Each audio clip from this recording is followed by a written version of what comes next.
RR ನಗರ ಶಾಸಕ ಮುನಿರತ್ನಗೆ big relief ಸಿಕ್ಕಿದೆ. ನಕಲಿ ಬಿಲ್ ಪ್ರಕರಣದಿಂದ ಮುನಿರತ್ನ ಖುಲಾಸೆಗೊಂಡಿದ್ದಾರೆ.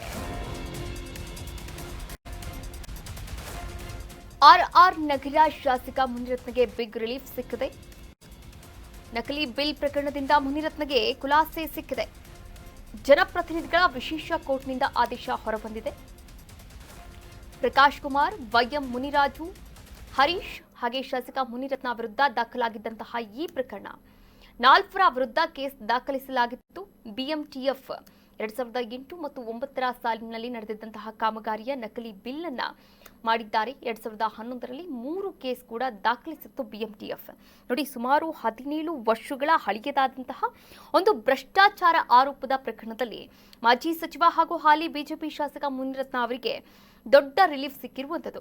2008 ಮತ್ತು 2009ರಲ್ಲಿ ಗುತ್ತಿಗೆದಾರರಾಗಿದ್ದಂತಹ ಅವಧಿಯಲ್ಲಿ ಹೆಚ್ಚುವರಿ ಬಿಲ್ ಅನ್ನ ಸೃಷ್ಟಿ ಮಾಡಿದ್ದಾರೆ ಎನ್ನುವಂತಹ ಆರೋಪವನ್ನು ಎದುರಿಸ್ತಾ ಇದ್ರು. ಅದು 17 ವರ್ಷಗಳ ಕಾಲ. ಹೀಗಾಗಿ ವಿಚಾರಣೆಯನ್ನು ಕೂಡ ನಡೆಸಿರುವಂಥದ್ದು ಜನಪ್ರತಿನಿಧಿಗಳ ವಿಶೇಷ ನ್ಯಾಯಾಲಯ ದೋಷ ಮುಕ್ತಗೊಳಿಸಿದೆ ಈ ಒಂದು ಪ್ರಕರಣದಿಂದ ಈಗಾಗಲೇ. ನೋಡಿ, ಹಾಗಾದ್ರೆ ಪ್ರಕರಣದ ಹಿನ್ನೆಲೆ ಏನು? ಇಲ್ಲಿ ನಾವು ಗಮನಿಸ್ತಾ ಹೋಗೋದಾದ್ರೆ, ಬಿಬಿಎಂಪಿಯಲ್ಲಿ ಗುತ್ತಿಗೆದಾರರಾಗಿ ಕಾರ್ಯವನ್ನು ನಿರ್ವಹಣೆ ಮಾಡ್ತಾ ಇದ್ರು ಮುನಿರತ್ನ ಅವರು.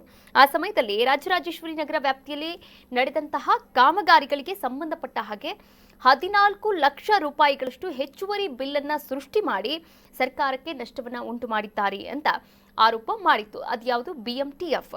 ಈ ಸಂಬಂಧ ಬೆಂಗಳೂರು ಮಹಾನಗರ ಕಾರ್ಯಪಡೆ ಅಂದ್ರೆ ಬಿಎಂಟಿಎಫ್ ಒಟ್ಟು 3 ಪ್ರತ್ಯೇಕ ಪ್ರಕರಣಗಳನ್ನು ಕೂಡ ದಾಖಲಿಸಿತ್ತು. ಮುನಿರತ್ನ ಅವರ ಜೊತೆಗೆ ಬಿಬಿಎಂಪಿಯ ಅಂದಿನ 3 ಅಧಿಕಾರಿಗಳ ಮೇಲೂ ಕೂಡ ಪ್ರಕರಣ ದಾಖಲಾಗಿತ್ತು.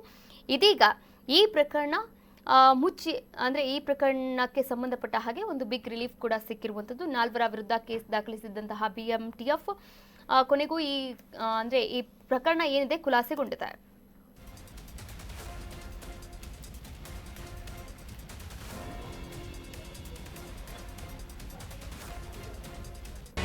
ಕರ್ನಾಟಕ ನ್ಯೂಸ್ ಬೀಟ್ ಫಾಲೋ ಮಾಡಿ, ಸಬ್ಸ್ಕ್ರೈಬ್ ಮಾಡಿ.